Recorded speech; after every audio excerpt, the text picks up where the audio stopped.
In 180 AD, the most powerful man on earth died, but not before leaving behind a secret morning routine that could make you more resilient than 99% of people alive today.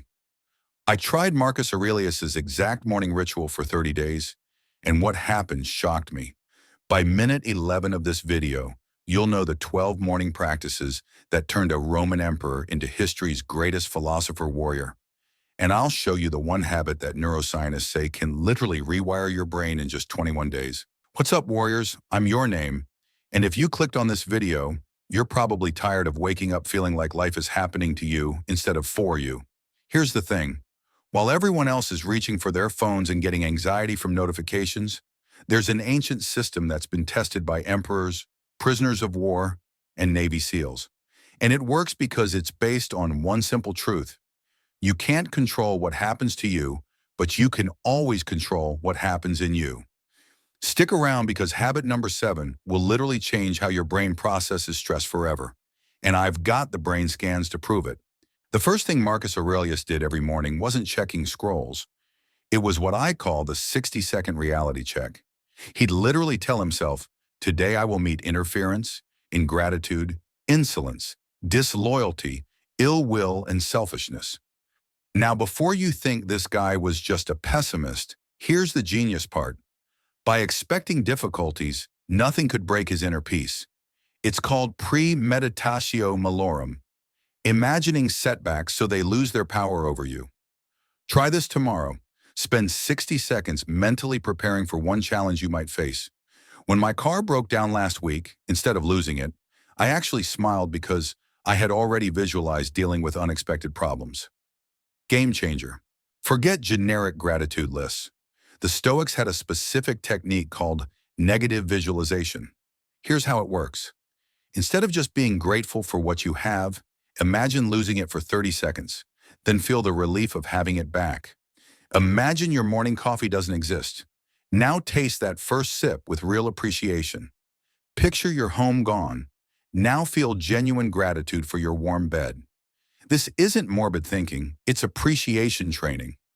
Studies show this practice increases life satisfaction by 25% more than regular gratitude practices.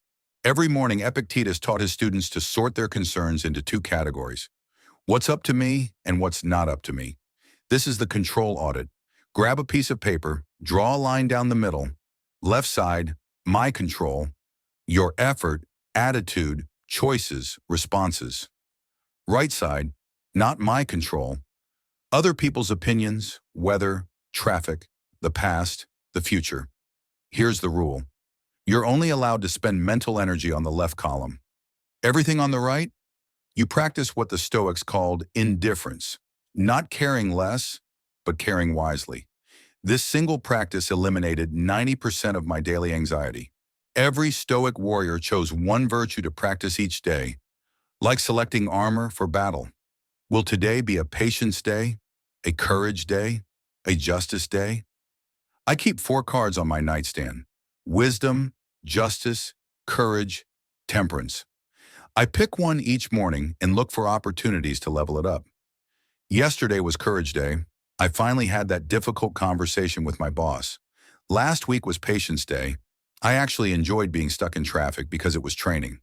This isn't just feel-good philosophy. Harvard research shows that people who practice specific virtues daily are 31% more likely to achieve their goals. Marcus Aurelius had the ultimate life hack. The impediment to action advances action. What stands in the way becomes the way. Every morning he'd mentally transform his biggest challenge into his greatest opportunity. Traffic jam, patience training, difficult person, wisdom practice, unexpected setback, resilience boot camp. I started doing this 6 months ago, and I kid you not, I now get excited when problems appear because I know they're making me stronger.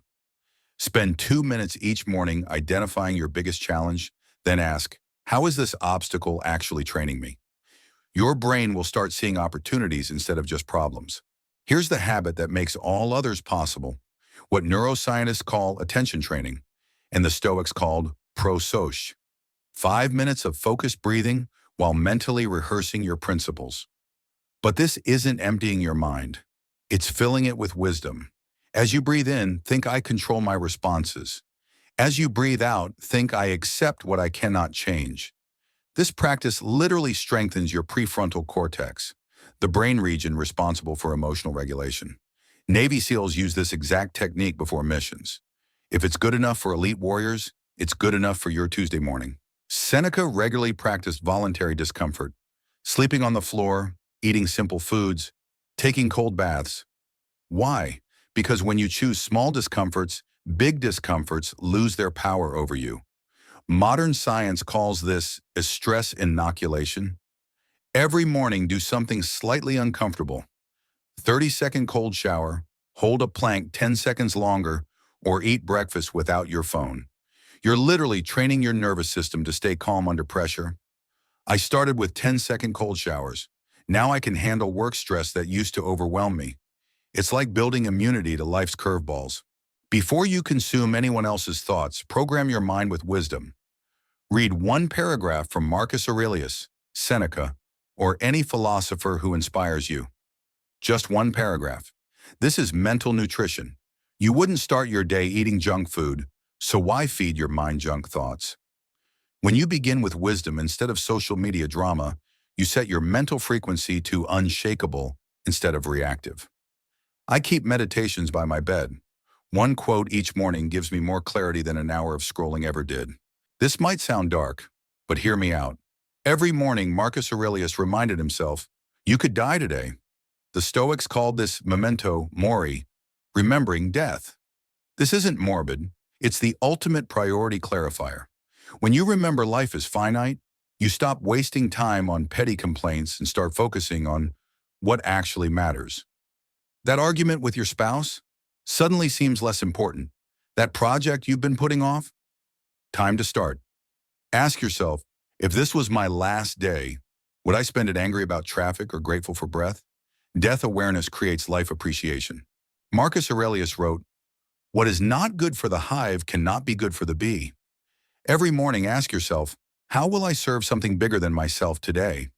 This could be helping a coworker, supporting your family, or contributing to your community. When you start each day with a service mindset, your personal problems become smaller because you're connected to a larger purpose. Studies show that people who practice daily service have lower rates of depression and live longer. Serving others literally serves yourself. Before your day begins, visualize how it ends. Seneca practiced this, imagining himself at bedtime, reviewing a day well lived. What would make tonight's reflection satisfying? Spend 2 minutes visualizing yourself going to bed proud of how you handled challenges, grateful for opportunities to practice virtue, and satisfied with your choices. This isn't positive thinking. It's intentional living.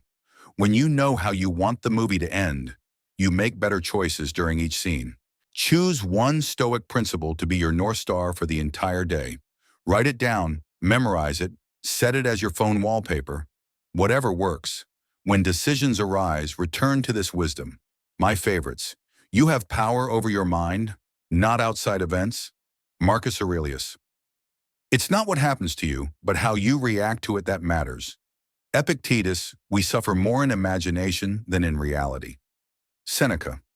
Having a daily maxim is like having a personal philosopher in your pocket.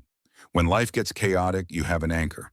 If this video gave you even one actionable insight, smash that subscribe button and ring the notification bell. I drop new philosophy meets science content every week that actually works in the real world. Here's my challenge. Pick 3 of these habits and try them tomorrow morning. Then come back to the comments and tell me which one made the biggest difference. I respond to every comment because building this community of modern Stoics is my daily service practice. And if you want to go deeper, I've linked to my free morning routine checklist in the description. It breaks down all 12 habits with specific timings so you can build your own unshakable morning. Remember, you can't control the world around you, but you can always control the world within you. Now go build that inner fortress. I'll see you in the next video.